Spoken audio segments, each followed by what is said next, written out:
Assalamualaikum warahmatullahi wabarakatuh. Mga minamahal kong kapatid sa Islam, ngayong gabi, muli tayong dinala ng ating Panginoon sa isang mahalagang pagtitipon. Isang gabi ng pagninilay, pakikinig, at pag-alab ng ating layunin bilang mga lingkod ni Allah subhanahu wa ta'ala. Ang da'wa, marami ang tingin dito ay simpleng pagsasalita, simpleng pagpo-post ng aya o hadith, simpleng paalala. Pero ang totoo, ang da'wa ay pagsamba. At hindi lahat ay binigyan ng biyayang mapabilang sa mga piniling maging daluyan ng kanyang mensahe. Ang bawat salita mo para kay Allah ay timbang sa mizan. Ang bawat turo mo ng katotohanan ay liwanag sa dilim ng iba. At ang bawat paghikayat mo sa kabutihan ay patunay na buhay pa ang awa ni Allah subhanahu wa ta'ala sa sangkatauhan. Ngayong gabi, sa paksa nating ang da'wa ay ibada, ating aalamin kung paanong ang pagsasalita, pagsusulat, pagbabahagi at pagtuturo ng Islam kahit gaano ito kaliit sa mata ng tao ay maaaring maging malaki sa paningin ni Allah subhanahu wa ta'ala. Sa ngalan ng Pioneer Legacy, Knowledge and Unity, malugod naming tinatanggap ang lahat sa isang gabi ng kaalaman, paalala at gabay. At higit sa lahat, taos-puso naming pinasasalamatan ng ating kagalang-galang na tagapagsalita, si Sheikh Abdullah Abu Afia, isang tapat at masigasig na lingkod sa Islam o sa lingkod ng Islam na walang sawang nagsasakripisyo sa online at offline na larangan ng dawa upang maipaabot ang mensahe ni Allah subhanahu wa ta'ala sa bawat puso. Jazakallahu khairan sa inyong pagpapaunlak, Sheikh. Naway ipagpatuloy ni Allah subhanahu wa ta'ala ang inyong lakas at sabar sa landas na ito. Upang simulan ang ating pagtitipon o ating programa sa pagpapala, inaanyayahan ko po ang ating kapatid na si Saidali Batalyon upang bigkasin ang mga salita ni Allah mula sa banal na Quran. Falyatafaddal mashkuran ma'jura.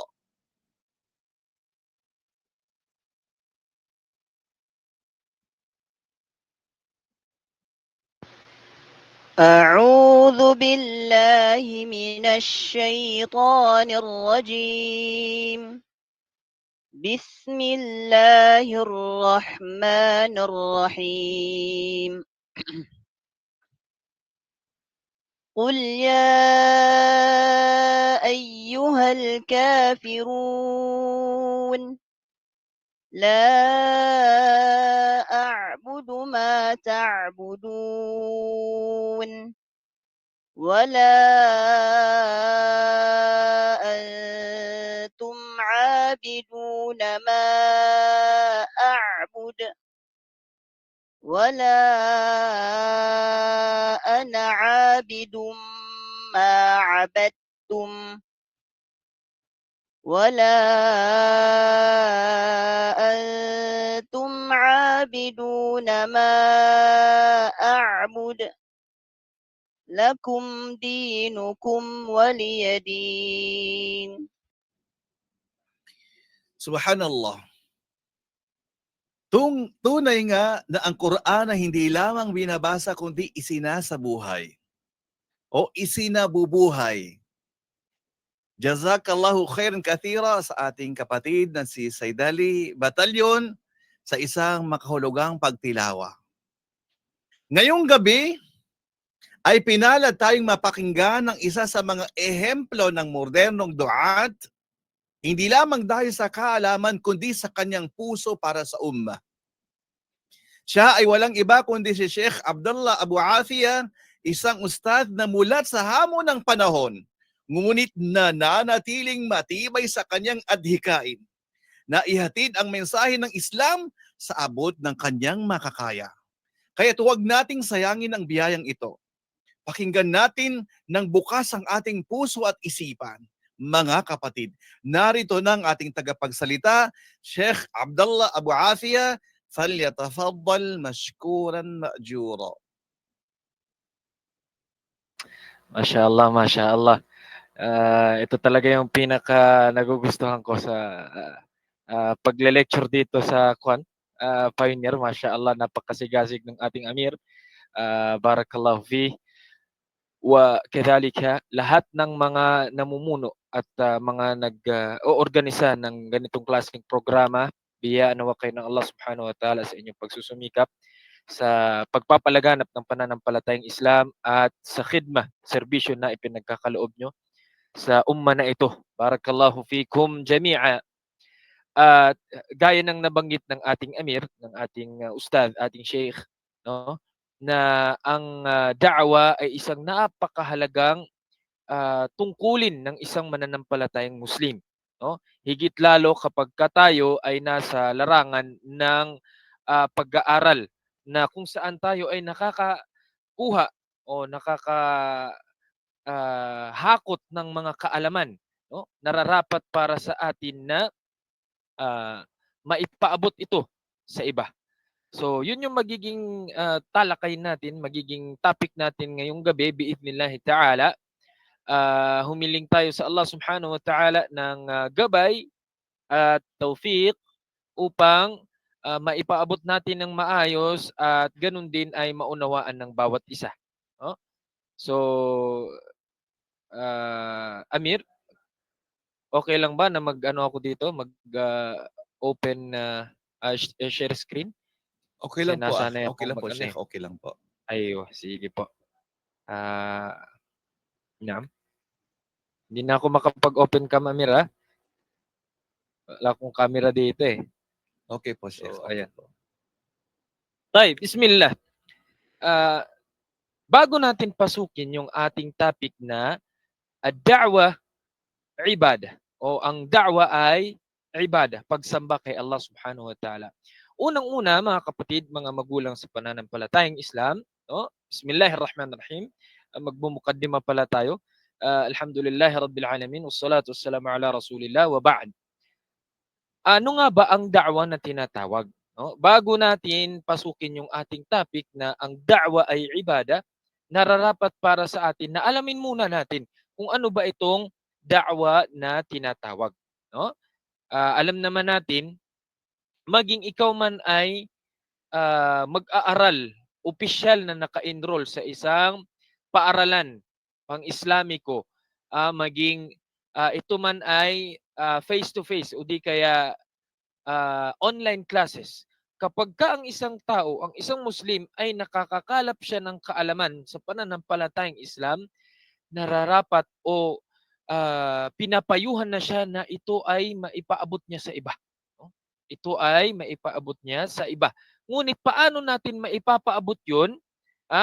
Kailangan muna nating alamin. No? Kailangan nating malaman, unawain ang ilan sa mga mahahalagang bagay. Hindi naman natin matatalakay dito lahat dahil sa kakaunting oras na meron tayo. Pero, inshallah, tatalakayin natin yung ilan sa mga mahalagang bagay na dapat nating matutunan, dapat nating malalaman kapag tayo ay nagdada'wa na. No? Hindi nangangahulugan na ikaw ay nakapag-aral sa ganitong sikat na paaralan o nakapag-aral ka sa isang malaking university ay saka ka lang magdada'wa. La. Bakit? Kasi ang da'wa ay isang napakalaking biyaya para sa isang Muslim na kung saan si Allah subhanahu wa ta'ala mismo ang pipili sa kanya na para mag-da'wa. So mamaya tatalakayin natin yan. Mag-uumpisa muna tayo dito sa mahiya da'wa. Ano nga ba ang tinatawag na da'wa? So para natin maunawaan kung ano ang tinutukoy sa da'wa, so merong dalawang paraan para maunawaan natin ang kahulugan nito, no? Ang da'wa. Una, aalamin natin yung kanyang definition. Ang kanyang kahulugan, lugatan. Okay?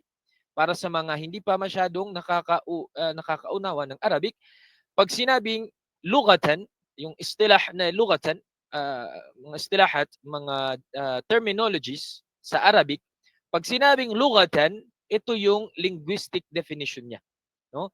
Para maunawaan natin yung linguistic na kahulugan ng da'wah, no? Bakit nga ba siya tinawag na da'wah? Okay, ang da'wah, mga kapatid, kinuha siya sa salitang ugat na da'a yad'u, no? Da'a yad'u, na ang ibig sabihin, al-maqsud, sorry, magsusulat ako dito. Al-maqsud, okay? Al-maqsud, al-maqsudu biha an-nida. An-nida. Ano nga ba ang tinutukoy dito? Al-maqsudu biha an-nida. Ang tinutukoy daw sa da'wa, ang tinutukoy niya, yung maksud niya ay ito yung pagtawag, no? Pagtawag. Ibig sabihin, ang literal na meaning ng da'wa ay pagtawag. O di kaya, sinasabi ng ibang mga ulama, ito ay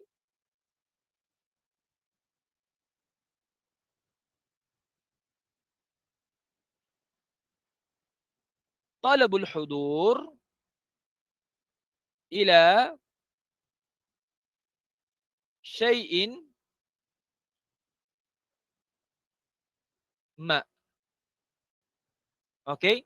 Ibig sabihin ng talabul hudur ila shay'in ma, talabul hudur ila shay'in ma, ibig sabihin ay ang pag-request mo o ang pag-imbita mo sa isang tao upang siya ay dumalo sa isang uri ng pagtitipon o sa isang bagay. No? Ang pag-request mo, no? Ano ba sa Tagalog yung pag-request? Yung pag-request mo sa na makadalo ang isang tao sa isang uri ng pagtitipon. Yun yung lugatan, yun yung linguistic definition ng da'wah. Okay? So nakuha natin, mga kapatid, ang kanyang terminology sa lugha, sa pag-aanyaya. Naam, barakallahu fik, ya akh Ramon. No? Talabul hudur ila shay'in ma, pag-aanyaya upang makadalo sa isang uri ng pagtitipon. Okay? So sa kanyang istilah naman, o di kaya sa kanyang syar'an. Okay? Syar'an. Ibig sabihin po ng syar'an ay ito yung terminology na ibinigay sa atin ng mga ulama para maunawaan natin ito in Islamic perspective. Okay? Paano natin ito mauunawaan in Islamic perspective? So napakaraming definition ang binigay ang ating mga ulama, no? Maraming definition ang binigay ang ating mga ulama. Ngunit ang pipiliin lamang natin dito ay yung definition, kahulugan, ta'rif na madaling maunawaan. Okay? So ang napili nating maksud o ang napili nating ta'rif o definition ay yung sinasabi ng mga ulama na ad-da'watu hiya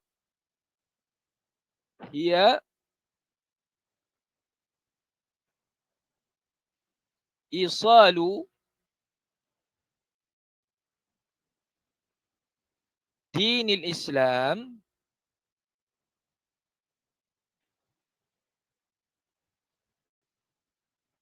dinil Islami linnas, para may ano din, may masulat din yung mga ating tagapanood na ngayong gabi. Linnasi wifqa wifqa manhaj, okay? Manhaj al-haq. Okay? Wifqa manhajul haq. So, ano ba ang ibig sabihin nito? Okay? Ano nga ang ibig sabihin nito? So sinasabi ng mga ulama sa definition nila sa syar' sa Islam ay hiya isalu dinil Islam. Ang da'wa raw, ito yung pagpapaabot mo ng relihiyong Islam. No? Ang pagpapaabot mo ng relihiyong Islam. Ano yung ipapaabot mo? Yung relihiyon. Din al-Islam. Relihiyon ng Islam. Saan mo ipapaabot? Saan mo ipapaabot? Linnas. Okay? linnas, para sa mga tao. No? Ibig sabihin mga kapatid, no? Tayo sa Islam, tinuruan tayo ng tamang kaisipan, ng tamang pag-unawa sa pananampalataya na kung saan ang relihiyong ito, hindi ito maipapaabot sa kung kani-kanino mang ah, nilikha, no? Maliban dito sa mga tao. Okay? Ang da'wa ng tao ay ipapaabot niya ito sa kanyang kapwa-tao. Okay? Ipapaabot niya ito sa kanyang kapwa-tao. Na kung saan wifqa. Ano ibig sabihin ng wifqa? Wifqa manhajul haq. Wifqa manhaj al-haq. Na kung saan ito ay alinsunod o muwafaqa sa katotohanan. Sa manhaj na katotohanan. Okay? Ibig sabihin daw, ang syara', ang Islam, ito ay ang pagpapaabot mo ng reliyong Islam sa mga tao. Ibig sabihin, ang pagdada'wa mo ay para sa mga tao. Ibig sabihin yan, hindi ka pwedeng magda'wa sa hayop. Ha? Hindi ka pwedeng magda'wa sa mga halaman. Ang da'wa mo ay para sa mga tao. Okay? Wifqa manhajul haq, na kung saan ito ay alinsunod sa manhaj na totoo. Okay? Manhaj al-haq. So dito kukunin natin ano ang maksud nitong manhaj al-haq. Okay? Kukunin natin ang maksud ng manhaj al-haq. Okay? Ano ba ang tinutukoy sa manhajul haq? Ang tinutukoy mga kapatid sa manhajul haq ay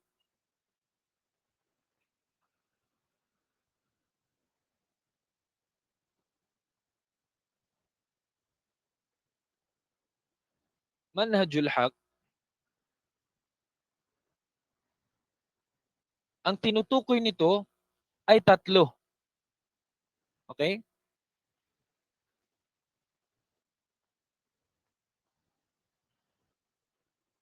Anong tatlong ito na tinutukoy sa manhajul haq? Ang tinutukoy po rito mga kapatid ay una, kailangan yung da'wa natin ay manggagaling lamang sa Al-Quran. Okay? Yung da'wa natin, kailangan manggagaling lamang at alinsunod lamang sa Quran. No? Quran ng Allah subhanahu wa ta'ala. Yan yung tinutukoy sa manhajul haq. Yung pamamaraan na tama o yung tamang pamamaraan. So matatawag lamang na tamang pamamaraan yung da'wa mo kapag ito ay alinsunod sa una sa Quran. No? Sa Quran ng Allah subhanahu wa ta'ala. Pangalawa mga kapatid, matatawag lamang ito na tamang pamamaraan kapag ito ay alinsunod sa sunnah. Sunnah ng Propeta Muhammad sallallahu alaihi wasallam. Okay? So pagdating dito sa sunnah, mga kapatid, merong mga uri ng sunnah. No? Merong mga uri ng sunnah. Kabilang dito ay ang yung sunnah qawliyah. Yung sunnah na mga kasabihan ng Rasul sallallahu alaihi wasallam. No? Meron namang mga sunnah na yung mga kilos, no, ng Propeta Muhammad sallallahu alaihi wasallam. At meron namang sunnah na tinatawag na takririyah. Na ang ibig sabihin, ito yung pagdidesisyon, no, pagpapahintulot ng Rasul sallallahu alaihi wasallam sa kanyang ummah. Halimbawa, merong isang sahaba na gumawa ng isang certain na gawain sa Islam at nandun naman ang Rasul sallallahu alaihi wasallam, nasa tabi naman niya at ito ay hindi nagsalita, no? Ibig sabihin pinabayaan niyang gawin yung isang bagay na yun, no? Yun ang bagay na yun ay isang uri ng sunnah na takririyah. Ibig sabihin pagpapahintulot ng Rasulullah sallallahu alaihi wasallam na gawin ang isang bagay na yun. Bakit? Kasi kung hindi pwedeng gawin yun, ay pagbabawalan niya yun. No? Pagbabawalan ng Rasulullah sallallahu alaihi wasallam. No? So nakuha natin na ang tamang manhaj sa pagdada'wa, tamang pamamaraan sa da'wa, una ay kukunin natin sa Quran, okay? At pangalawa ay kukunin natin sa sunnah ng Rasulullah sallallahu alaihi wasallam. Pangatlong pagkukuhanan natin ng manhaj ng ating da'wa ay ang tinatawag na al-ijma'. No? Al-ijma'. Ibig sabihin ng al-ijma', mga kapatid, mga magulang sa pananampalatayang Islam, ito yung pag consensus ng mga ulama. Ito yung napagkasunduan ng ating mga ulama sa isang certain na gawain pagsamba sa pananampalatayang Islam. Okay? So, kinakailangan para sa isang nagdada'wa sa landas ng Allah subhanahu wa ta'ala, siguruhin niya na yung manhaj, yung pamamaraan na kanyang ginagawa ay alinsunod lamang sa Quran, alinsunod sa sunna ng Propeta Muhammad sallallahu alaihi wasallam, at alinsunod sa ijma'. Ibig sabihin ng ijma', yung consensus ng mga ulama na pagkasunduan ng ating mga ulama. Okay? So ngayon, naintindihan natin, no, dito kanina ang ta'rif o definition syar'an sa Sharia sa Islam ng da'wa ay hiya isalu dinil Islam. Ito yung pagpapaabot mo ng relihiyong Islam linnasi para sa mga tao wifqa manhajul haq na kung saan alinsunod, okay, sa manhaj, sa tamang pamamaraan. Okay? Manhajul haq. At nakuha natin na ang ibig sabihin pala ng manhajul haq ay alinsunod sa saan? Alinsunod sa Quran ng Allah subhanahu wa ta'ala at alinsunod sa sunna ng Rasul sallallahu alaihi wasallam at alinsunod sa al-ijma' o consensus ng ating mga ulama. So ngayon mga kapatid, mga magulang sa pananampalatayang Islam, naunawaan na natin ngayon ang definition, ang kahulugan ng da'wah. So ngayon, magtatanong ako mula sa mga viewers natin o yung mga nakasali dito sa Google Meet ngayong gabi, kung okay lang, tatanungin ko kahit isa o dalawang mga participants natin dito sa Google Meet. Tatanungin natin, no, bago tayo mag-proceed. Okay? Yes, nandiyan si kapatid na si Abdul Rashid Fabre. Tatanungin din natin siya mamaya kasi nasa da'wa siya.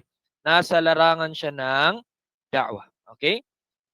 Now, so, sinasabi ng mga ulama, okay, bago natin pasukin ang da'wa, tanungin muna natin yung ating mga sarili kung bakit tayo nagdada'wa. Okay? Ngayon tatanungin ko yung kahit tatlo lang dito sa mga sino kaya pwedeng sumagot? Unahin natin si kapatid na Fabre, no? Bakit nga ba siya nagdada'wa? Kasi nasa larangan siya ng da'wa no? Okay. Bakit nga ba kapatid na Fabre? Barakallahu fik. نعم السلام عليكم ورحمة الله وبركاته يا Waalaikumsalam أستاذ warahmatullah. جزاك الله خير. على كل حال bakit tayo nagdada'wa Isang upang para dahilan sa lang akin, bro, Isang Naam. dahilan lang. Oo. marinig ka Ustad? Sige po, sige po. Naam. Para sa akin po Ustad, yung sual, yung kasagutan, jawab, upang maging tama yung pagbabalik Islam at maituro ko sa aking sarili at sa mga tao, at lalo na para may mabaon ako kung ako man ay datna ng kamatayan. Dahil ito'y pinag-utos ng Propeta Muhammad sallallahu alaihi wasallam. Masya-Allah, ahsanta, Na- barakallahu fik. Naam. Kapatid na Fabre. Masya-Allah. Shukran po. Next, sino kaya pwedeng sumagot? Ako po, Sheikh, pwede po mag-try. Sige po Amir, barakallahu fik. Okay, ayon lamang sa kakarampot na ating kaalaman, Sige po Amir. una sa lahat, ang da'wa isang mahalagang tungkulin ng bawat Muslim. Hindi lamang ito trabaho ng mga ulama o mga imam, kundi ito ay bahagi ng misyon ng bawat isa sa atin bilang tagasunod ni Propeta Muhammad sallallahu alaihi wasallam. Sallallahu So ayon sa nabanggit niyo kanina po, isa lang po ang ibibigay natin. Opo. Yes po. So ang napili ko, una, utos ito ni Allah subhanahu wa ta'ala sa Quran. Kumbaga, ang Okay. da'wa isang direktang kautusan mula sa Allah sa mga mananampalataya. Mhm.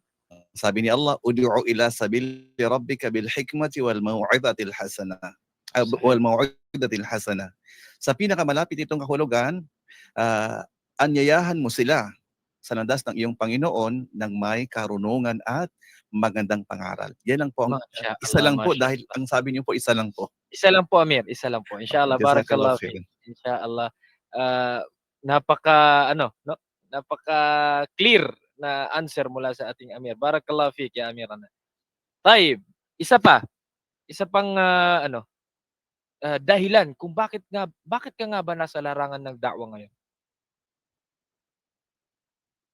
Kuha tayo ng isa mula sa mga babae. Ito si Sister Rayhana.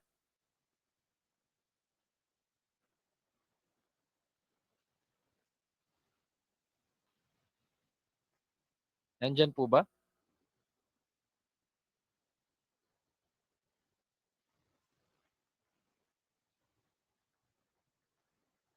Sister?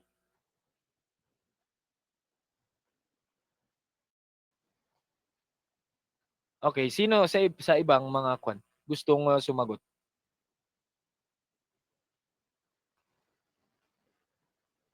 Okay, kung wala, proceed tayo, no? Proceed tayo inshallah subhanahu wa ta'ala. Taib, bakit nga ba natin na itanong 'yun, no? By the way, bago natin sagutin ang tanong na 'yon, gusto lang nating ipaalam sa lahat na ang da'wa ay hindi lang ito patungkol sa pagdada'wa ng isang tao sa palengke, yung mga nagsasalita sa palengke. No. Bakit? Ang da'wa ay napakaraming kasing kahulugan sa Quran. No, maraming salita na nabanggit sa Quran na ang kahulugan niya ay da'wa. Ano example? Ang example niya ay yung inzar, yung tanzir, yung pagbibigay babala. No? Anong sinabi ng Allah Subhanahu wa Ta'ala? Ya ayyuhal muddathir, qum fa'anzir. Ayun, inzar. Ibig sabihin yung pagbibigay ng babala ay isang uri ng da'wa. No? Yung salitang nasiha, pagbibigay ng payo, ito ay isang uri ng da'wa. Kung ikaw ay nagbibigay ng payo sa iyong kapatid sa Islam, ay ito ay isang uri ng da'wa. Yung tadhkir, pagbibigay paalala, ito ay isang uri ng da'wa. Yung ta'alim, yung pagtuturo, ito rin ay isang uri ng da'wa. Yung muhadara, isang uri ito ng da'wa. Kaya, hindi nararapat para sa atin o tayo na mga nasa larangan ng da'wa, wag nating isipin na yung kinalalagyan natin ngayon dahil nasa larangan tayo ng da'wa sa field, halimbawa sa labas, sa outdoor da'wa, ay iisipin na natin na tayo lang yung nagdada'wa. No. Maraming uri ang pagdada'wa, no? At meron tayong kanya-kanyang field ng da'wa. No? Merong mga nagbibigay ng ifta. Larangan nila yun. Field nila yun. Merong mga nagdada'wa sa palengke. Field nila yun. No? Merong mga nagbibigay ng hukom, nagbibigay ng mga batas sa Islam. Field nila yun. Merong mga nagko-correct ng mga maling katuruan. Field nila yun. Okay? So tayo dito, lalong-lalo na ako, ang field natin dito ay magbibigay lang ng paalala. No? Tadhkir lang. No? Hindi natin pasukin yung field na hindi natin alam. Okay? Hindi natin pasukin yung field na hindi naman natin talaga field. Okay? So, bakit nga ba natin tinanong kanina kung bakit tayo nagdada'wa? Okay? Unang-una, banggitin natin ang aya na sinabi ng Allah Subhanahu wa Ta'ala, no?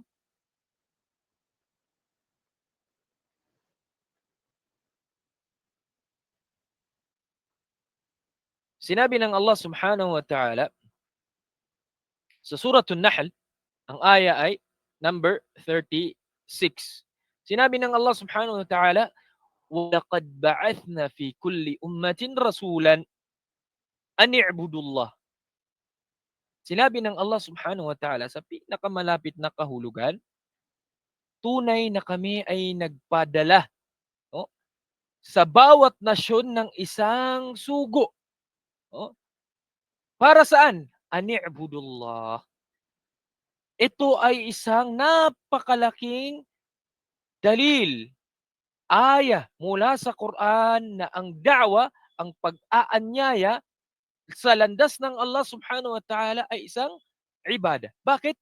Nagpadala ang Allah subhanahu wa ta'ala ng isang sugo sa bawat nasyon ng isang paanyaya sa Islam. Ito yung malaking dalil na ang da'wa sa landas ng Allah subhanahu wa ta'ala ay maituturing na da'wa. Ani'budullah. No? So yun yung topic natin ngayon. Ang da'wa ay ibadah. Taib, sumagot kanina ang ating mga kapatid. Unang-una si Abdurrashid Fabre, nabanggit niya na upang ito ay maituro niya sa mga tao, yung mga nagsisipagbalik Islam, ay maituwid niya kaagad yung tamang katuruan. Kumbaga maituro niya kaagad yung tamang katuruan sa mga bagong yakap sa Islam. Kasi itong si kapatid na Abdurrashid Fabre ay, mashallah alayhi, napakasipag nito sa da'wah. No? Ako mismo, sa sarili ko, saksi ako sa sipag ng kapatid na ito sa pagdating sa da'wah. No? Barakallahu fihi sa kanyang pagsusumikap. So, lahat ng mga nabanggit ng ating mga kapatid, lalo na si Amir natin kanina, lahat ng mga nabanggit nila ay tama. Lahat ng sagot nila sa tanong natin kung bakit ang da'wa ay o bakit sila nagdada'wa, lahat po yun ay tama. Okay? Bakit nga ba natin tinanong ito? Tinanong lamang natin ito sapagkat kung tayo bilang nagdada'wa, nasa landas ng pagdada'wa, ang intensyon natin, kung ang intensyon natin sa da'wa ay ibadah, pagsamba kay Allah subhanahu wa ta'ala, kasi nabanggit natin kanina yung aya, وَلَقَدْ بَعَثْنَا فِي كُلِّ أُمَّةٍ رَسُولًا أَنِ اعْبُدُوا اللَّهَ وَاجْتَنِبُوا الطَّاغُوتَ. Nabanggit natin kanina yung aya na ang da'wa, ang pag-aanyaya sa landas ni Allah subhanahu wa ta'ala ay ibadah, pagsamba kay Allah subhanahu wa ta'ala. Kung ganun ang ating qasd, no? Ang ating intensyon sa ating mga puso na ang da'wa ay ibadah, pagsamba kay Allah subhanahu wa ta'ala, pinakaunang hadaf, no? Pinakaunang goal, no? Dapat natin bilang nagdada'wa, no? Sa ating da'wa, ang pinakaunang goal natin ay una, sulat ko na lang dito para maano natin. Ang pinakaunang goal dapat natin sa da'wa, kung ang qasad natin sa da'wa ay ibadah, ay number 1, ridallah. No? Ridallah. Yung kaluguran ng Allah subhanahu wa ta'ala. Nagdada'wa tayo, yes, para may maituro tayo sa mga tao. No? Para may maanyayahan natin sila sa Islam. Nagdada'wa tayo sa mga tao kasi ito ang inutos ng Allah subhanahu wa ta'ala sa atin. Yes, tama pong lahat ng yun. Ngunit ang kauna-unahan natin dapat maging intensyon, maging qasd sa ating pagdada'wa ay ang kaluguran ng Allah subhanahu wa ta'ala. Ang pagmamahal ng Allah subhanahu wa ta'ala. Limada? Bakit nga ba? Rida ng Allah subhanahu wa ta'ala. لأن الرسول صلى الله عليه وسلم يقول, sapagkat ang Rasul sallallahu alaihi wasallam ay nagsabi, no?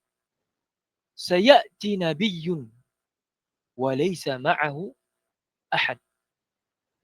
Darating ang isang sugo, darating ang isang propeta sa araw ng paghuhukom na kahit isang follower wala siyang kasama. Nangangahulugan, kung ang isang tao ay nagda'wa, no? Para meron siyang makuha na mga kasamahan niya o sumunod sa kanya o maniniwala sa kanya. Paano kung walang maniwala sa kanyang da'wa? Magpapatuloy pa kaya siya sa da'wa? Paano kung walang tatanggap sa kanyang da'wa? Itataboy siya ng mga tao. Magpapatuloy pa ba siya sa da'wa?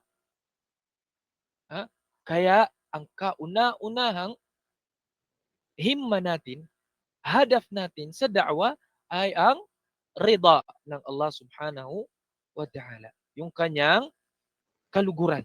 No? Kapag ang kasod natin sa ating da'wa ay ibada, pagsamba kay Allah, ang kauna-unahang kukunin natin, magiging himma natin ay ang pagmamahal ng Allah subhanahu wa ta'ala. May sumunod man sa iyo, meron mang makikinig sa iyo o wala, magpapatuloy ka sa da'wa mo. No? Nasa madrasa ka, nasa markaz ka, nagtuturo ka sa madrasa, kahit isa na lang ang estudyante mo na natitira sa harap mo, hindi ka mawawalan ng interes sa pagdada'wa. Kahit pa walang makinig sa'yo, kahit pa walang susunod sa'yo, kahit pa walang tumanggap ng da'wa mo, hindi ka mawawalan ng interes sa pagdada'wa. Hindi ka mawawalan ng gana sa pagdada'wa. Patuloy kang magdada'wa. Bakit?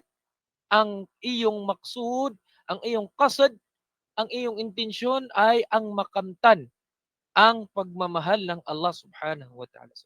Ang pagkalugod niya sa iyo. So ito yung una mga kapatid, mga magulang sa pananampalatayang Islam.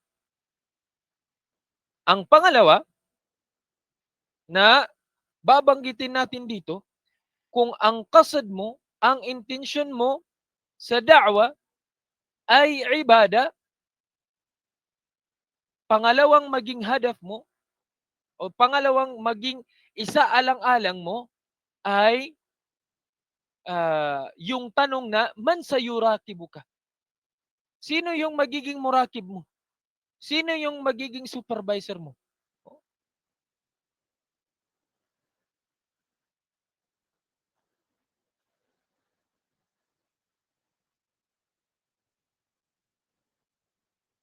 Muraqabatullah. Sino yung magiging murakib mo? Sino yung tagapag-supervise sa'yo? Kung ang kasad mo sa da'wa ay ibada, pagsamba kay Allah subhanahu wa ta'ala, para kang magsasagawa ng salah. No? Para kang magsasagawa ng salah.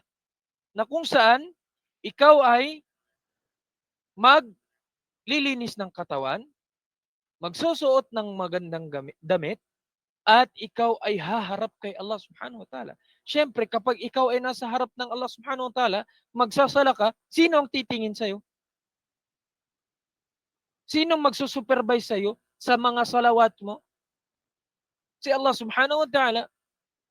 Siya yung magsusupervise sa lahat ng kilos mo sa iyong sala. Kasi bakit? Yun ay ibada. Walaan sual, tanong, إذا كنت في الدعوة من سيراقبك أنت الداعي.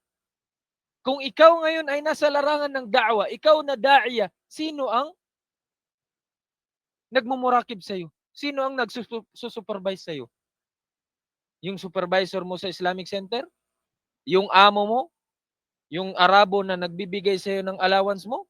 La. Sino nagsusupervise sa iyo? Ang Allah subhanahu wa ta'ala. Si Allah subhanahu wa ta'ala ang nagsusupervise sa iyo. ولذلك لن تتكاسل أبدا في الدعوة إلى الله. Kaya kapag ang intensyon mo o ang nasa puso mo, nasa bawat pagdada'wa mo ang nagsusupervise sa iyo ay si Allah subhanahu wa ta'ala, hindi ka tatamarin sa pagdada'wa. Hindi ka makakaramdam ng katamaran sa pagtuturo sa madrasa, sa pagtuturo sa kahit anumang field ng da'wa. Bakit? ang una mong qasd ay ang pagmamahal ni Allah subhanahu wa ta'ala. Pangalawa, alam mo na ang nagsusupervise sa'yo, hindi yung Arabong nagsusweldo sa'yo, hindi yung manager mo, hindi yung sponsor mo sa pagdada'wa mo, kundi ang Allah subhanahu wa ta'ala. May makukuha ka man mula sa mga tao o wala. Bibigyan ka man ng sweldo o wala.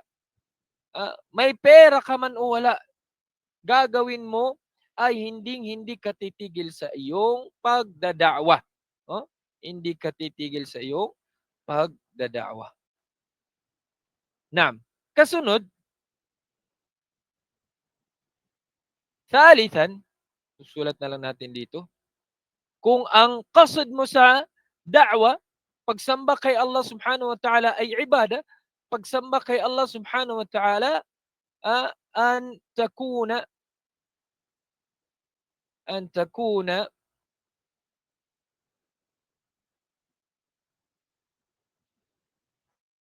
hayatuka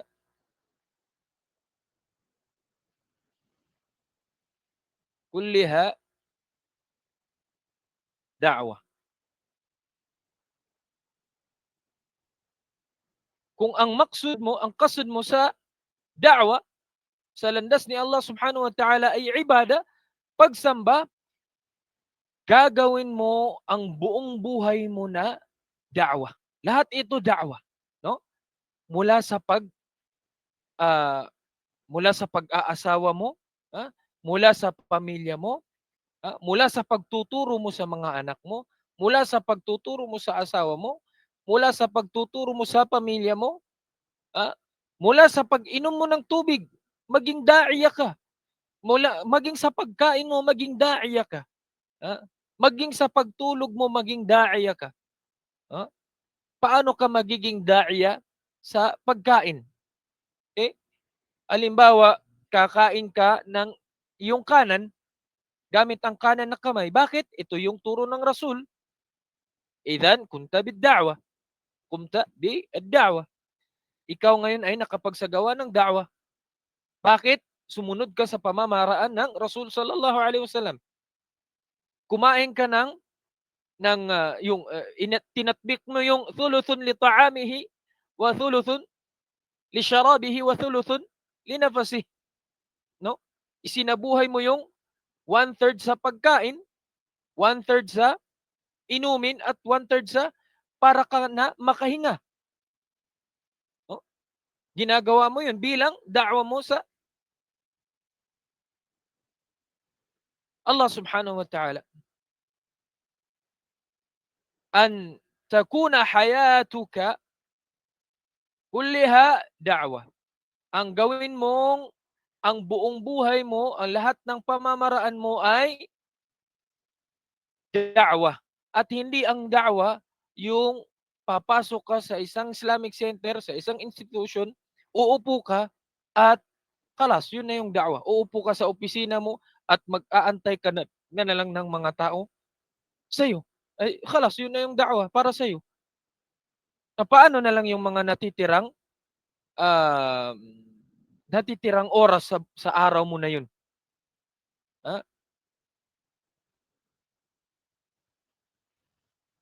Okay? So, gagawin natin na ang buhay natin ay igugugol natin sa da'wa.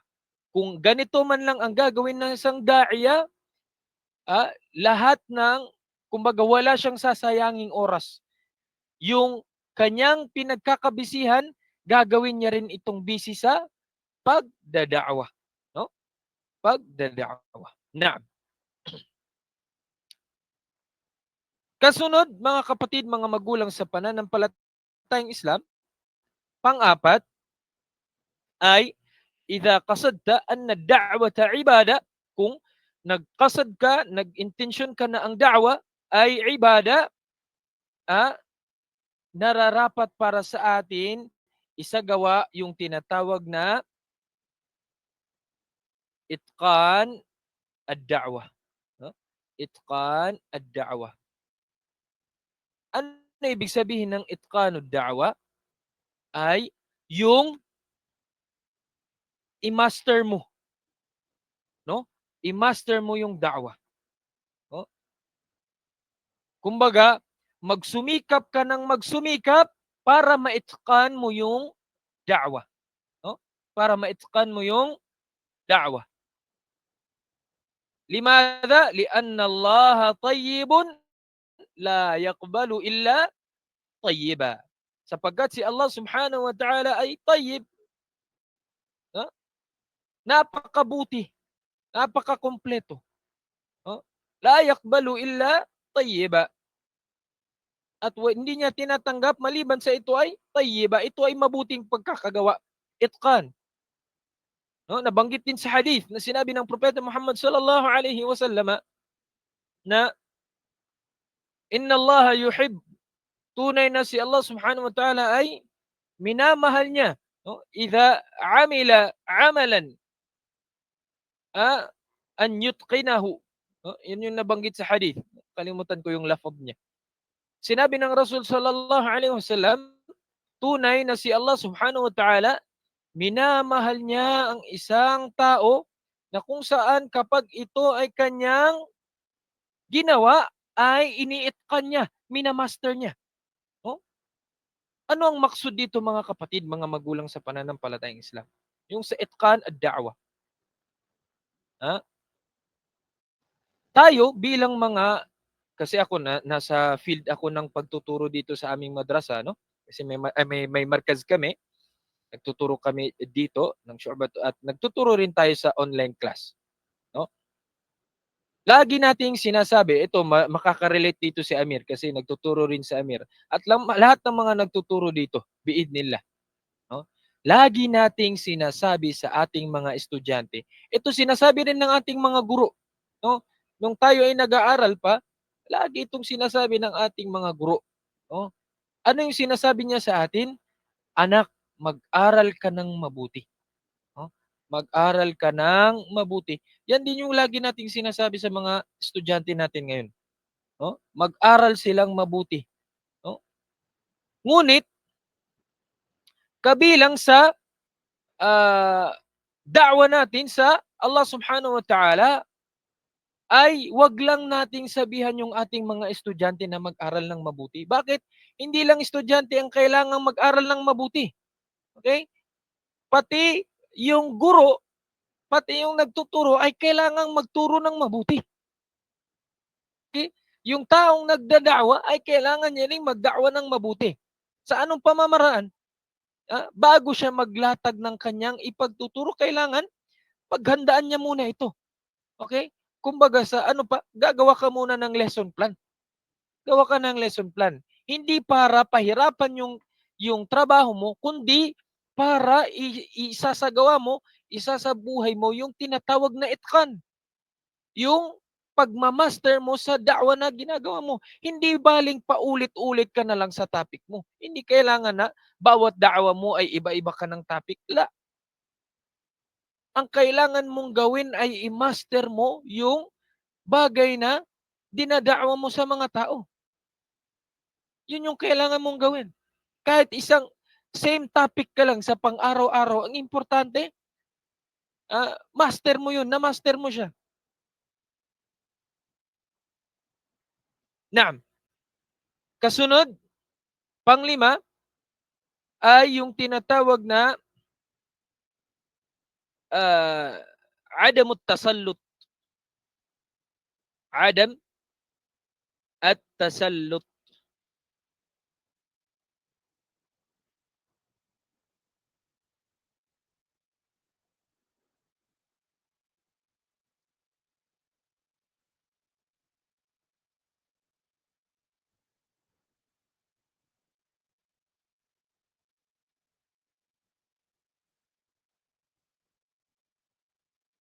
Yung adamut tasallut, ang tinatawag dito mga kapatid, kung ang kasud mo ay da'wa, okay? Ang kasud mo ay sa da'wa ay ibada, ay iiwasan mo o wag mong gagawin na i-overpower mo yung mga nasasakupan mo o yung mga dinadawahan mo, no? Yung tipong ikaw na yung parang ikaw na lang yung madalas na tamang nagsasabi, no? Hindi nangangahulugan na ikaw ay da'iya, ikaw ay nagdada'wa sa Allah Subhanahu wa Ta'ala, pinangalanan kang ad-da'i fulanun fulan o di kaya ustad fulan fulan o sheikh fulan fulan ay nangangahulugan na lahat na lang ng sinasabi mo ay kailangang sundin ng mga tao. La, no?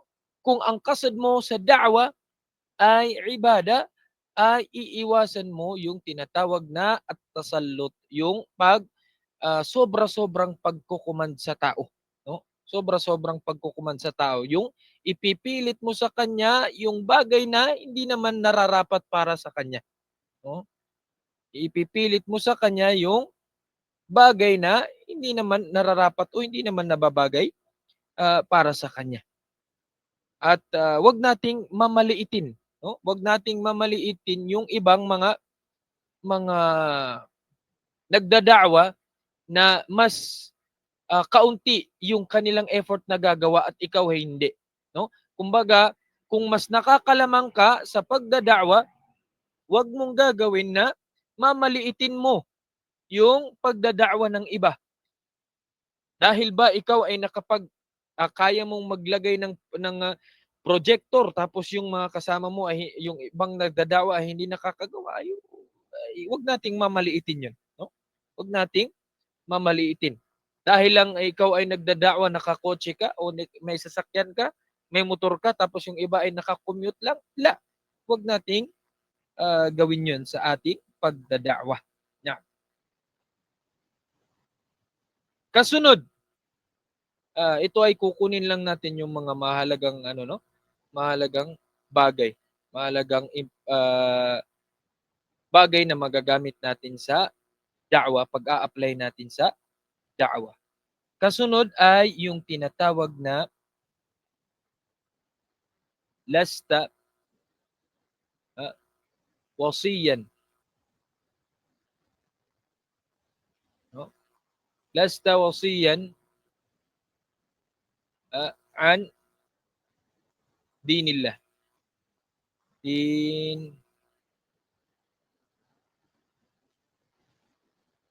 Dinillah.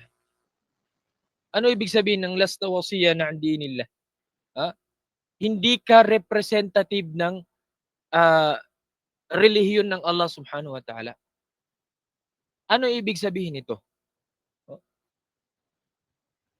Wag na wag mong gagawin na ang iintensyon mo sa da'wa ay kung hindi na dahil sa pagdada'wa mo ay wala nang magagabay ang tao. Okay? Tandaan natin, tayo na mga nasa da'wa, ang trabaho lang natin ay al-balag. Wa ma 'alaina illa balagum mubin. Ang sa atin lang, ang trabaho lang natin ay ang pagpapaabot, no? Ang pagpapaabot ng mensahe.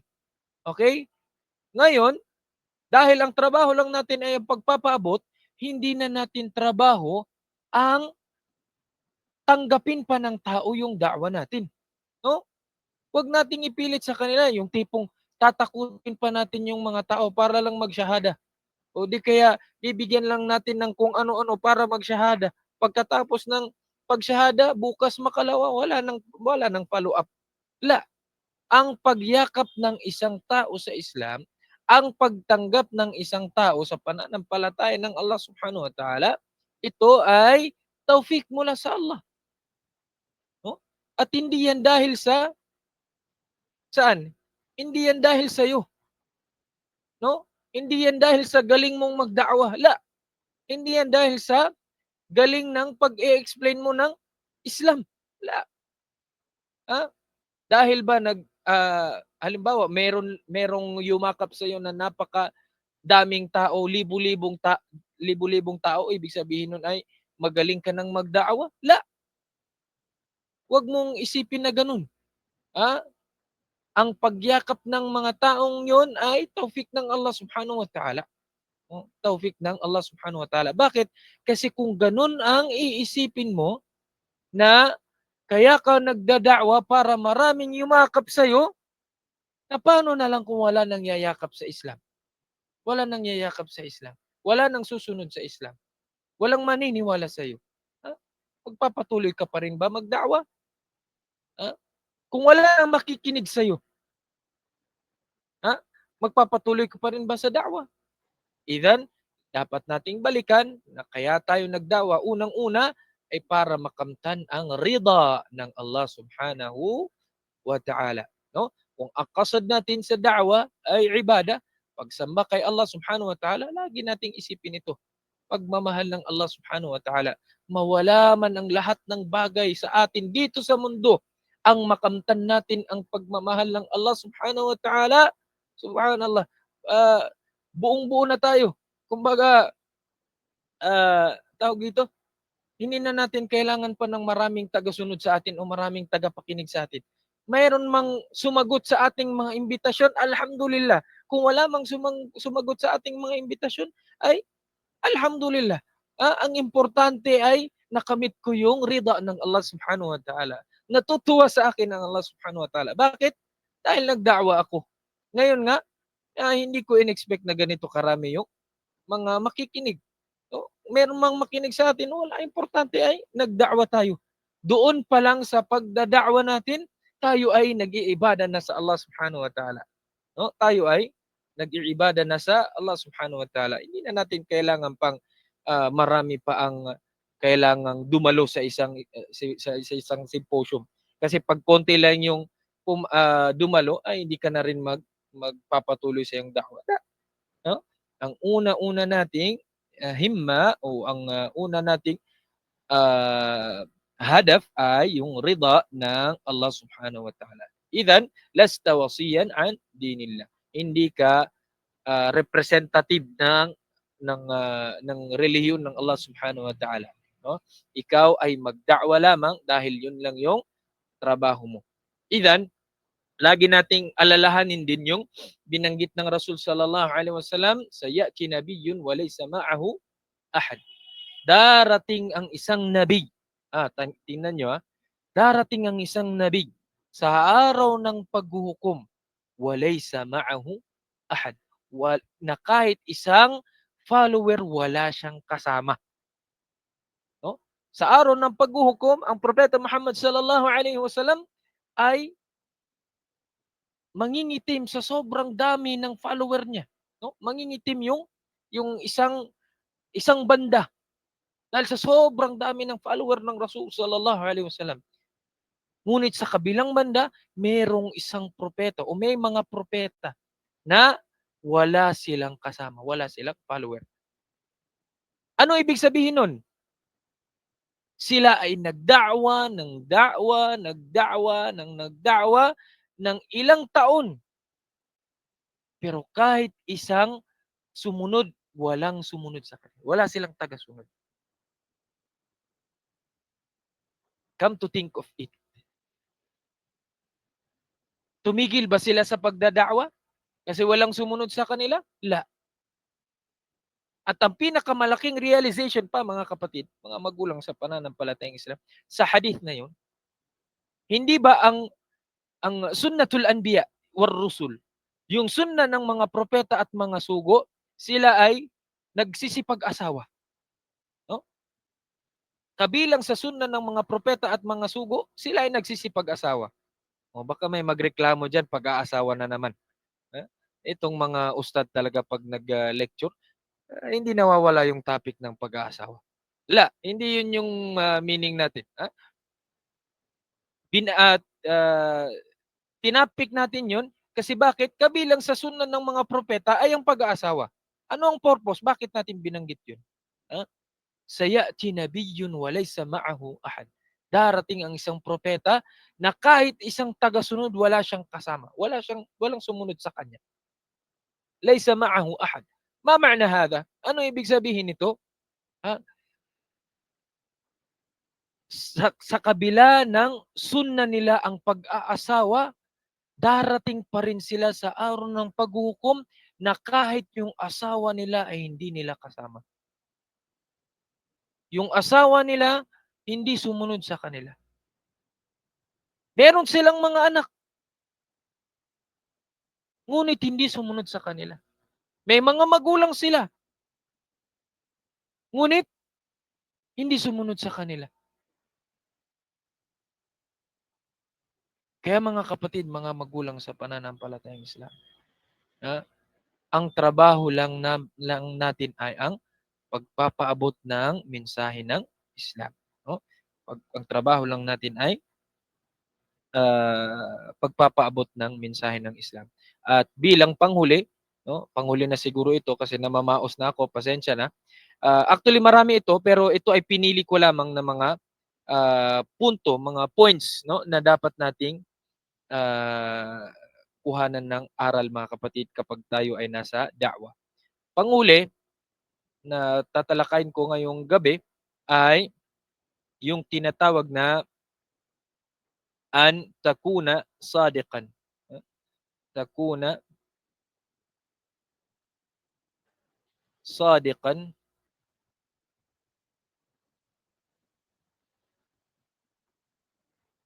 takuna sadiqan ma'allahi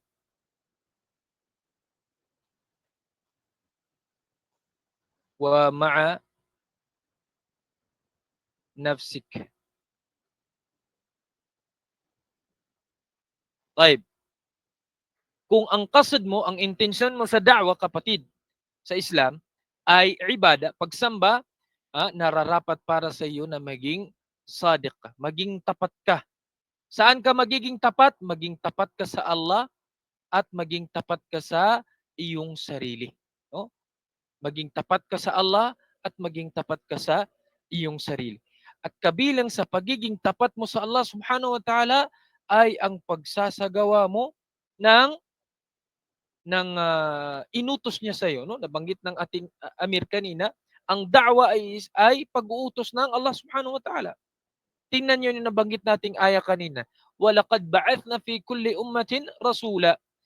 At kami ay nagpadala, sabi ng Allah subhanahu wa ta'ala, sa bawat ummah, bawat nasyon ng rasul, ng sugo. Okay? Ngayon, ang nangyari, wala ng mga sugo. Sila ay pumanaw na, nawala na sila. Idhan, man sayaqumu liyanubal anbiya'i war rusul. Sino ang tatayo bilang kapalit ng mga propeta at mga sugo? Anta, ad-da'i ila Allah. Ikaw na nagdada'wa sa landas ni Allah subhanahu wa ta'ala. Ikaw, kapatid. No?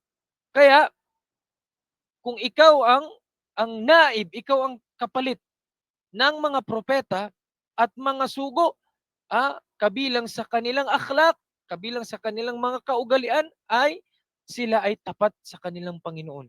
No? Sila ay tapat sa kanilang Panginoon. Kabilang sa pagiging tapat mo sa Allah subhanahu wa ta'ala ay an tad'un nasa, susulat ko dito para may reference yung iba. An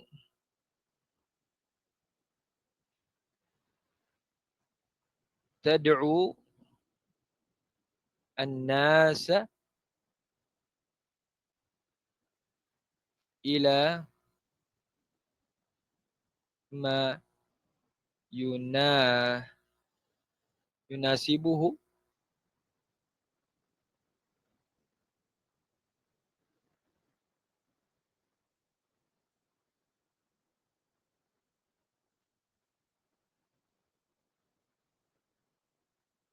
Taib. Kabilang sa pagiging tapat mo kay Allah subhanahu wa ta'ala, an tad'un nasa ila ma yunasibuhu. No? Ang mananawagan ka, paaanyayahan mo ang mga tao sa bagay na nababagay sa kanila o nararapat sa kanila. No? Dadakwahan mo sila, gagabayan mo sila sa bagay na nararapat para sa kanila, yung nababagay sa kanila. No? Wala yunasibuka anta. No? Yung hindi mo sila dadawahan na nababagay sa iyo. No? Hindi ko alam kung naiintindihan niyo itong ibara na ito. Pero I think naiintindihan niyo naman yung lalo na yung ilan dito, no? Hindi ka mananawa, hindi ka magdadakwa para sa sarili mo. Magdadakwa ka para sa kanila kung ano yung nababagay sa kanila at hindi yung nababagay sa iyo. No? Alam kong ang salitang yan, ang ibara na yan ay nagigets niyo rin, no? At kabilang din sa an takuna sadiqan ma'a nafsika, ang maging ah, tapat ka sa iyong sarili, no? Ito pa, isang punto pa, malaking punto. Kanina nakuha natin ang kung paano ka maging tapat sa Allah sa iyong pagdada'wa. Ngayon, kukuha tayo ng isa pang punto para sa maging tapat ka sa iyong sarili. Ano 'yun? Panghuli na ito ha, Amir. Pasensya na. Panghuli na ito. An tad'u an-nas ah, an takuna sadiqan ma'a Allahi wa ma'a nafsika. Paano ka magiging sadiq, maging tapat sa iyong sarili? An la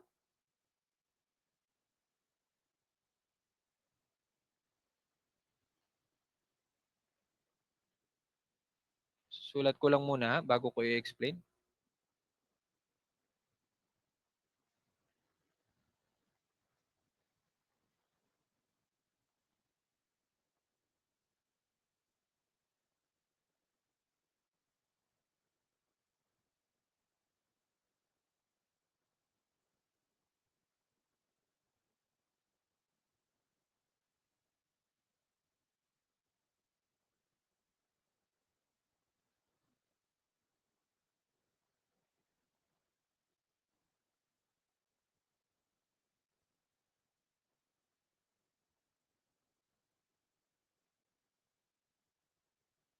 Taib.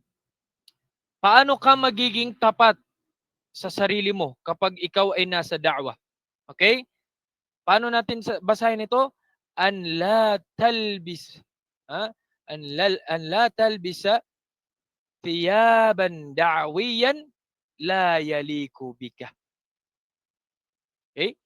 An la talbisu thiyaban aw thawban da'wiyan la yaliku bika. Anong ibig sabihin? Kabilang sa pagiging tapat mo sa iyong sarili ay huwag kang magdadamit ng isang damit pang da'wa na hindi nababagay sa iyo. Ito ay matalinhagang salita. May dalawang kahulugan. Una ay huwag kang, literal na meaning, huwag kang magsusuot ng damit na pang da'wa na hindi nababagay sa iyo. Kagaya ng halimbawa yung sinusuot ng mga mufti. Halimbawa lang Halimbawa, yung mga sinusuot ng mga mufti. Kung alam mo naman sa sarili mong hindi nababagay sa iyo yun, kasi nga, damit yun ng mga mufti, huwag mo nang isuot yun.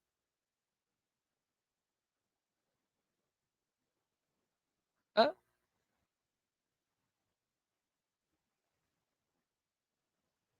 Yung mga damit na pang sheikh, damit na pang, kung hindi nababagay sa iyo, huwag mo na isuot yun. Maliban na lang kung ganun ka. Oh? Maliban na lang kung ganun yung katayuan mo. Bakit? Kasi mafifitna ka at mapifitna mo yung mga tao. Aakalain ng mga tao sa iyo isang napakalaki kang sheikh, isang napakalaki kang ustad, isang napakalaki kang alim. Kaya ang mangyayari, tatanungin ka nila ng mga hukom sa Islam na hindi mo naman talaga alam. Ikaw, nafifitna ka na rin. Dahil ayaw mong mapahiya ka kasi ayaw mong isipin nilang hindi mo alam yung bagay na tinatanong nila sa iyo, sagot ka na lang din ng sagot. Sagot ka na lang din ng sagot. Kaya, para maging tapat tayo sa ating mga sarili, la talbisu thiyaban da'wiyan la yaliqu bik. Huwag tayong magsusuot ng damit na pang-da'wa na hindi nababagay sa atin, hindi nararapat para sa atin. At ang isa pang kahulugan nito ay huwag mong susuotin ang damit na hindi sa'yo. Huwag mong ilalagay sa pangalan mo, huwag mong pangangatawanan sa sarili mo yung isang katawagan na hindi ka naman talaga ganun. No? Al-alim al-fulani. Al-alim al-fulani.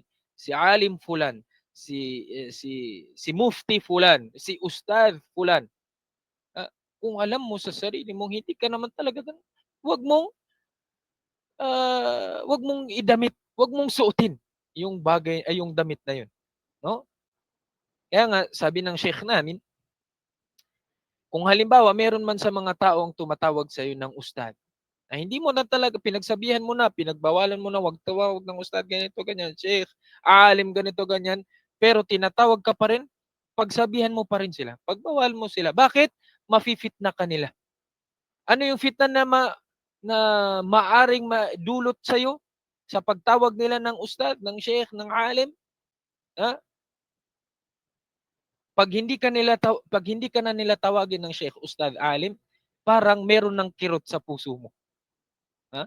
Parang merong kirot na sa puso mo. Bakit? Nakasanayan mo nang marinig yun mula sa kanila. Kaya kapag hindi mo na yun marinig mula sa kanila yung katawagan yun, na parang may kirot na sa iyong puso. No? May kirot na sa iyong puso. Kaya inshallah subhanahu wa ta'ala, okay lang na magda'wa tayo, naka polo shirt tayo, okay lang, magpantalon, magsapatos. Ha? Pero yung magdadamit tayo ng damit na hindi nababagay sa atin, hindi nababagay sa katayuan natin, lalong-lalo na hindi nababagay sa kaalaman natin. Halimbawa, wag na nating suotin. Ngunit magsuot pa rin tayo ng formal, no? Kasi dito rin nakikita sa atin kung tatanggapin ba tayo ng tao sa ating mga da'wa o hindi. Kung paano tayo manamit. Wag naman tayo manamit na kagaya ng mga pananamit ng mga hindi mananampalataya. No? Magdamit din tayo ng kahit papano yung formal sa paningin ng mga tao. No? So siguro hanggang dito na lamang nagtatapos ang aking presentation. Paumanhin, marami akong mga nabanggit na mga punto dito at dalangin natin sa Allah Subhanahu wa Ta'ala na naway maging kapaki-pakinabang ito sa atin, lalong-lalo na sa atin na tayo ay magdada'wa, especially sa mga babae, no? Yung mga nakikinig diyan na mga babae, mga sisters namin, kuhanin ninyo ang mga aral na ito kasi napakalaking bagay po ito, tulong sa inyo, lalong-lalo na kung kayo ay mga nanay na. Lalong-lalo kung kayo ay mga nanay na.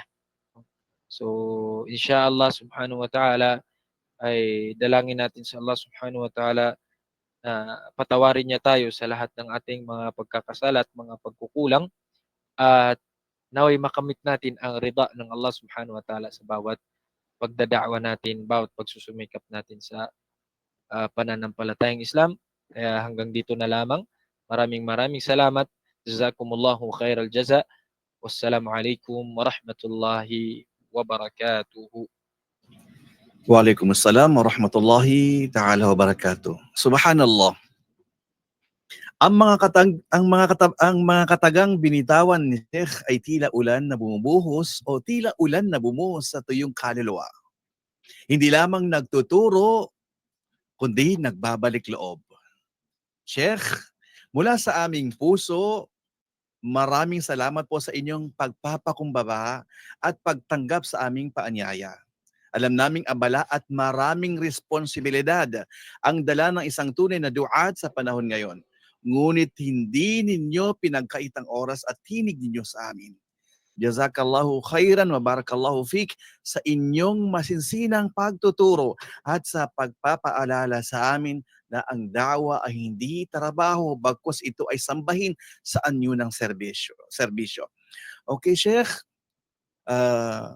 Ang programa po natin ngayon, kasalukuyan ay nasa question and answer portion po tayo.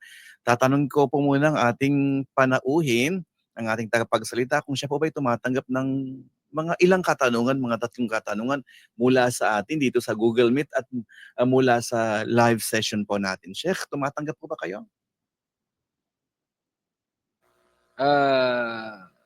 Inshallah, Amir, kung kaya natin sagutin. Kung hindi kaya, hindi ko po sasagutin. Paumanhin.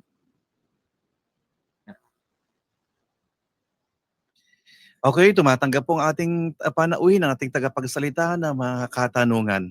Okay. Para po sa mga kapatid natin na nandito sa Google Meet, mangyari lang po sa mga kalalakihan po, pwede po kayong mag-raise hand at direkta magtanong sa ating tagapagsalita. At para naman sa mga kababaihan, mangyari po, inuobliga po kayo na manatili lamang po kayo sa chat box, isulat lamang po dyan ang inyong katanungan at aming babasahin ito sa ating tagapagsalita.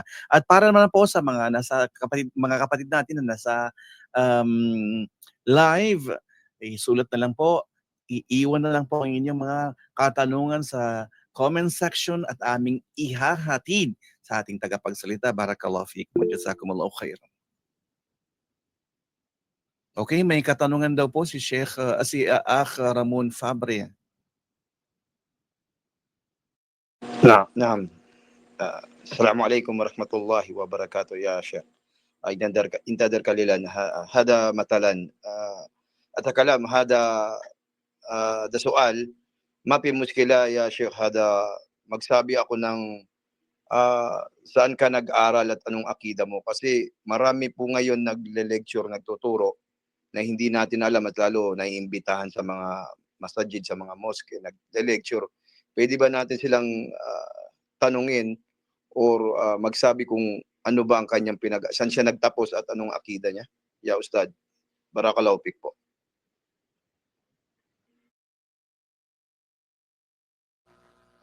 Bismillahirrahmanirrahim.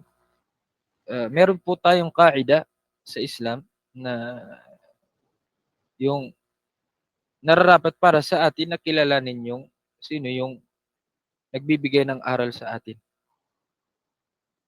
Nararapat na malaman natin kung saan siya nakapag-aral, saan niya nakuha yung kanyang mga kaalaman para maging makampante tayo na yung kaalaman na pumapasok sa atin ay malinis at tamang kaalaman. So walang masama ang pagtatanong sa bagay na yun. Ngunit ang bibigyan natin ng punto dito ay yung kailangan nating ilugar yung pagtatanong ng mga bagay na ganyan. Higit lalo kung ang kaharap natin ay yun din yung magtuturo sa atin. Kahit papano, matuto tayong lumugar bilang tayo ay mga estudyante niya at siya ang guro. Pag ibigay natin sa kanya yung respeto bilang guro. Pwede mong tanungin yun na kayong dalawa lang. Pwede mong tanungin yun na tawag dito na sa mahinang boses lang. Kung kaya mo namang direktahin via private message, kung hindi mo kayang kausapin sa personal, ay, walang problema ganun. Maaari mong itanong. At hindi rin yun tanong na nakaka-offend, no? Hindi nakaka-offend ang tanong na yun. Okay, may mga katanungan pa ba sa mga sisters natin dito na nandirito? May mga katanungan po kayo, panahon na po para magtanong tayo. So samantala, dumako naman po tayo sa live session natin habang binabaybay ko po ang live natin sa Facebook. Wala pa po akong nakikita at nababasang mga katanungan. Ngayon ba, magbabalik po tayo sa Google Meet upang basahin at alamin kung may katanungan. Okay, may katanungan po mula dito kay Nuh. Nuh. Tanong lang po, Ustad, ano ang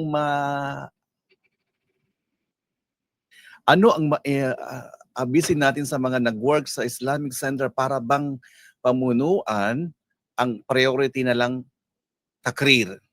Priority nilang takrir. May advice o ano? Advice. Ano daw po ang mai-advise natin sa mga nag-work sa Islamic Center para bang ang pamunuan ang priority nilang takrir? Okay, yung parang report. Report. Unang-una, wala namang masama sa pagtakrir sa report, daily report. Pero unang-una mo dapat isaalang-alang yung takrir mo sa Allah Subhanahu wa Ta'ala. Yun yung pinaka-importante. Kasi hindi ka naman nagdada'wa unang-una para sa mga sa mga nagmamanage sa'yo o sa pamunuan ng Islamic Center. Lagi nating isipin kapag tayo ay nasa da'wa sa Allah Subhanahu wa Ta'ala ay kung ano yung itatanong sa atin ng Allah Subhanahu wa Ta'ala. Kung inayos ba natin yung trabaho natin, kung initkan ba natin yung da'wa natin, nagda'wa ba tayo para makamit ang pagmamahal ng Allah Subhanahu wa Ta'ala. Yun muna ang bigyan natin ng focus. Saka natin atupagin yung takrir. Kasi kung inayos mo na yung pagdada'wa mo na ito ay para sa kaluguran ng Allah Subhanahu wa Ta'ala, yung takrir na sinasabi mo ay susunod na yan. Kasi bakit? May itatakrir ka na kasi nagda'wa ka ng maayos para sa Allah. No? Inayos mo yung pagdada'wa mo para sa Allah.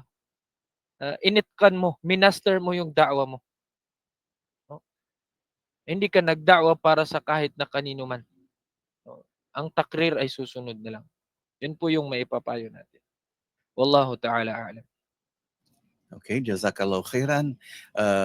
Umaasa ako na naging maliwanag sa ating nagtanong ang kasagutan ng ating sheikh. Okay, pangatlong katanungan po mula kay Sister Panalondong. Okay. Ang sabi dito, ya Ustad, ano pa ang hukom sa anak na hindi sumusunod sa pananampalatayang Islam na tinuturo ng kanyang ina? Sa kabilang buhay po ba, sa magulang pa rin po ang pananagutan?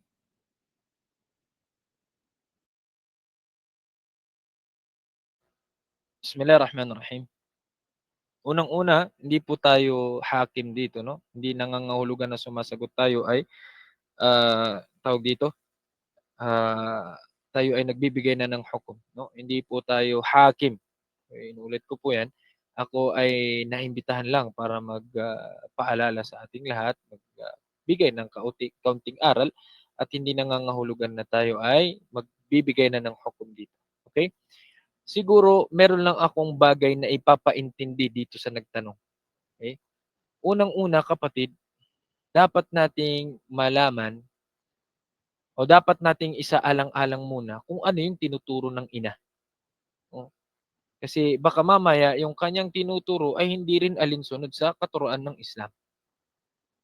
Kasi kung alinsunod man ito sa katuruan ng Islam, wajib sa isang anak na sumunod sa magulang. Wajib sa isang anak na sumunod sa isang magulang. Ngayon, kung hindi pa sumusunod, halimbawa, ikaw na nanay, dinadawahan mo, binibigyan mo ng paalala ang iyong anak, halimbawa, ngunit hindi niya pa rin ito matanggap, hindi pa rin niya ito sinusunod, no? Anong gagawin natin bilang magulang? Hahayaan ba natin? Pagagalitan ba natin? Itatakwil ba natin kasi hindi sumunod sa atin? La. Wag po nating gawin 'yun, no? Kung tayo nga nagdadakwa tayo sa ibang tao, ayaw natin na iwan natin sila. Lalong-lalo na pagka yung pakiramdam mo paniwalang-paniwala na sila sa'yo, hindi nga natin sila iiwan, eh. Yung sariling dugo pa kaya natin, yung sariling anak natin. So dapat nating maunawaan, mga kapatid, mga magulang sa pananampalatayang Islam, na yung kabul at yung ta'a, no? Yung pagtanggap at pagsunod, yan ay kabilang sa mga ni'ma, biyaya ng Allah sa isang mananampalataya.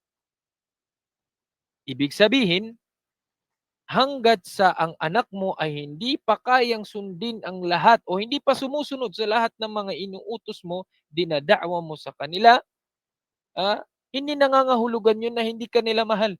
Hindi nangangahulugan yun na hindi niya na susundin yung Islam. Ah, ah, Marahil hindi natin alam, hindi pa bumababa yung taufik ng pagkabul niya, pagtanggap niya at pagsunod niya sa mga aral ng Islam. Kaya wag nating titigilan kaagad sa pagdadakwa yung ating mga anak. At higit sa lahat yung pagdudua natin sa Allah Subhanahu wa Ta'ala na nawa pagkalooban sila ng taufik nang sa ganun ay matanggap nila ang katuruan ng Islam at masunod nila ang ah, tinuturo ng pananampalatayang Islam sa kanila. Wallahu ta'ala alam. Okay, bilang panghuling katanungan mula po kay Siti Aisha Ammar.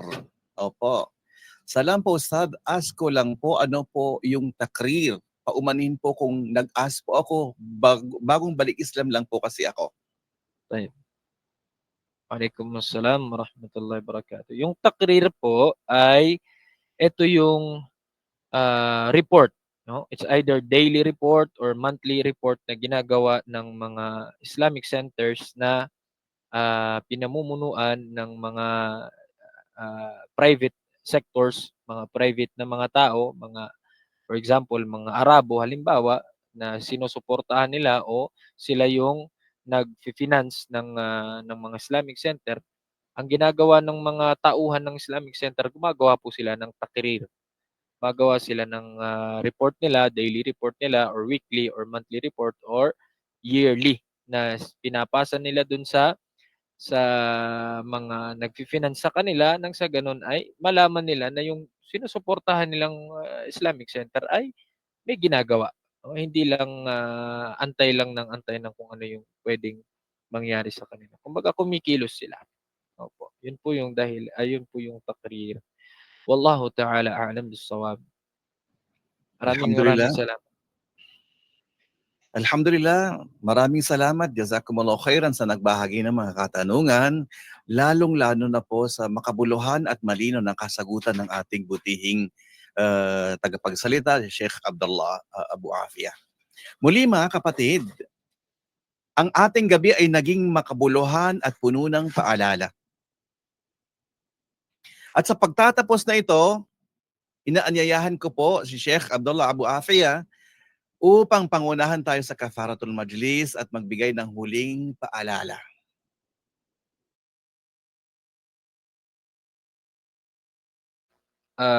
Na'am.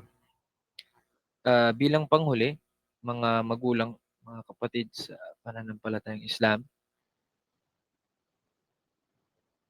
bilang huling paalala ko para sa ating lahat, kung ikaw ay nasa larangan na ng da'wah, isipin mo na ikaw ay pinili ng Allah Subhanahu wa Ta'ala sa trabahong 'yan. At dahil ikaw ay pinili ng Allah Subhanahu wa Ta'ala, kailangan mong gampanan ng maayos, kailangan mong maging tapat sa trabaho mo dahil 'yan ay trabaho na minana mo mula sa mga propeta, mga sugo. At hindi 'yan trabaho na minana mo lang kung kani-kanino. At kapag ikaw ay nasa da'wa na, alalahanin mo yung aya na binanggit hadith na sinabi ng propeta Muhammad sallallahu alaihi wasallam, "Ballighu anni walau aya." Magparating kayo ng anumang tungkol sa akin na kahit isang aya, isang aya, paalala lamang. Anong ibig sabihin nito na isang aya, "Ballighu anni walau aya," kahit na isang aya lang, ay la tatajawaz an hada. Huwag kang lumampas sa aya na 'yan na nalalaman mo, 'no? Huwag kang lumampas. Kung alam mo sa sarili mo na yung ang nalalaman mo lang ay yung isang aya na 'yan, hanggang diyan ka lang. Hindi kailanman naging masama o hindi kailanman naging kapintasan ang pagsabi ng, "Hindi ko alam." So, yun lamang po ang aking huling payo para sa ating lahat. Subhanakallahumma wa bihamdik, nashhadu an la ilaha illa ant, nastaghfiruka wa natubu ilaik. Wassalamu alaikum warahmatullahi wabarakatuh. Waalaikumsalam warahmatullahi wabarakatuh. Mga kapatid, huwag nating ipagwalang bahala ang biyayang makapagdaawa. Hindi lahat ay binigyan ng lakas magsalita. Hindi lahat ay binigyan ng tapang tumindig sa katotohanan. At hindi lahat ay binigyan ng tibay para magpatuloy kahit walang pumapalakpak. Da'wa is not just a message. It's a mission. It's a lifetime of service for the one who gave you life. Ako po ang inyong kapatid na nagsasabing, kung ang da'wa ibada, huwag mong gawing libangan. Gawin mo itong layunin, gawin mong panghabang buhay. Dahil sa bandang huli, ang mga hindi pinapansin ng mundo ay maaaring maging mahalaga sa harap ni Allah Subhanahu wa Ta'ala. Wassalamu alaikum warahmatullahi wabarakatuh. Hanggang sa susunod na mga gabi ng pagninilay at pagbabalik loob dito lamang sa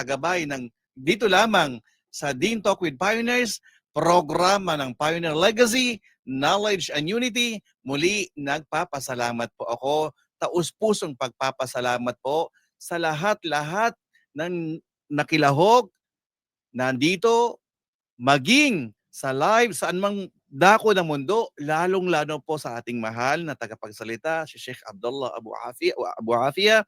Wassalamualaikum warahmatullahi wabarakatuh. Magandang gabi sa lahat.